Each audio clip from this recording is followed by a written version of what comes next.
On ne peut pas combattre une maladie qui vous a pris l'oreille. Le médecin vous prescrit un médicament et vous fait la posologie pour un temps donné, et au bout d'un certain temps, vous vous rendez compte que la maladie a gangréné tout le corps et est partie attaquer d'autres citoyens. Donc soit vous vous asseyez pour attendre la mort, ou vous levez, vous changez de médicament, vous changez de posologie, vous changez d'ordonnance, vous changez d'analyse et vous changez de médecin pour essayer autre chose. C'est ce que les Maliens ont fait. Les Maliens ont dit qu'on ne peut pas continuer à regarder notre pays en train de se déliter, à regarder le terrorisme en train de s'étendre sur les autres pays africains, avec à la clé une future désintégration de l'Afrique de l'Ouest. Il nous faut prendre le taureau par les cornes. Il faut reprendre notre destin en main. C'est ce que les Maliens ont fait. Ils se sont mobilisés, ils ont parlé, ils ont manifesté. Et au bout d'un certain temps, comme pour délivrer le peuple malien, certains membres des forces armées et de sécurité du Mali sont venus au secours pour arrêter la dérive. C'est ça l'origine de la transition malienne. Les militaires ne se sont pas levés pour quitter les casernes, pour venir prendre le pouvoir. Ils sont venus délivrer le peuple.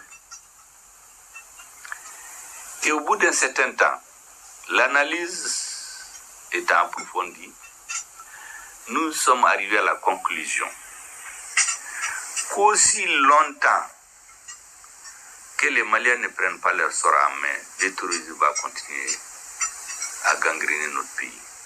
Parce que nous avons compris très clairement qu'il y a des forces qui ont intérêt à la perpétuation, la propagation du terrorisme. Pour maintenir nos pays dans un certain état d'évanescence de maladies sur 20-30 ans, en attendant d'avoir une génération qu'on peut vite manipuler, désintégrer les États africains pour faire des petites principautés ethniques qui vont être dans la guerre les uns contre les autres. On a connu ça à une période donnée de notre histoire. Et donc nous avons pris la décision de dire à toutes les forces internationales de quitter chez nous. Parce qu'on était arrivé à un moment, je vous dis, les soldats mouraient par milliers. Des villages entiers étaient détruits. Des récoltes détruites. Personne n'était plus en sécurité dans notre pays, à part la capitale où il y avait des cérémonies, on voyage, il n'y avait rien. Et le démantèlement du Mali était pratiquement très clair pour celui qui a un sens de l'histoire. C'est comme ça que les choses sont venues. Et quand les Maliens ont changé les choses, ils ont demandé un certain nombre de préoccupations qui doivent être prises en charge immédiatement. Premièrement, l'insécurité. Il faut combattre, il faut un retour des minimums de sécurité. La deuxième chose, le président le rappelait d'ailleurs ce soir à mon frère Sonko, les Maliens ont demandé des réformes de notre État. Notre constitution, ça fait plus de 20 ans. Tous les pouvoirs qui ont essayé de réformer ont abandonné en cours de route. On a pu faire ce changement. Les Maliens ont demandé la lutte contre l'impunité et la corruption. Parce que la corruption avait gangréné toute la société. Elle a atteint les forces des armées de sécurité. Imaginez-vous qu'au Mali, nous ne pouvions même pas acheter des lunettes à vision nocturne. Un pays vaste comme le Mali, 1 240 000 km², on n'avait aucun vecteur aérien. Donc il était illusoire de penser qu'on peut combattre le terrorisme. Nous avons donc décidé de façon souveraine de faire partie des forces internationales MINUSMA, Barkhane, Takuba, G5 Sahel, EUTM, ECAP et que sais-je encore.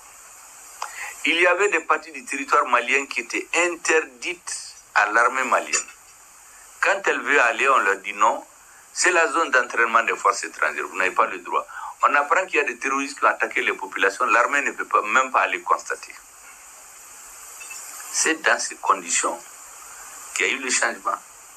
Les Maliens ont demandé en fuite que l'accord qu'il y a eu entre les frères maliens du Nord et du Sud, il faut regarder l'accord, surtout que c'était prévu, le relire de façon à préserver un certain nombre de choses.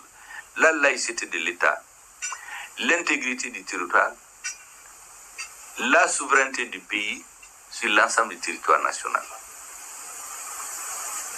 Voici les circonstances dans lesquelles les changements interviennent au Mali.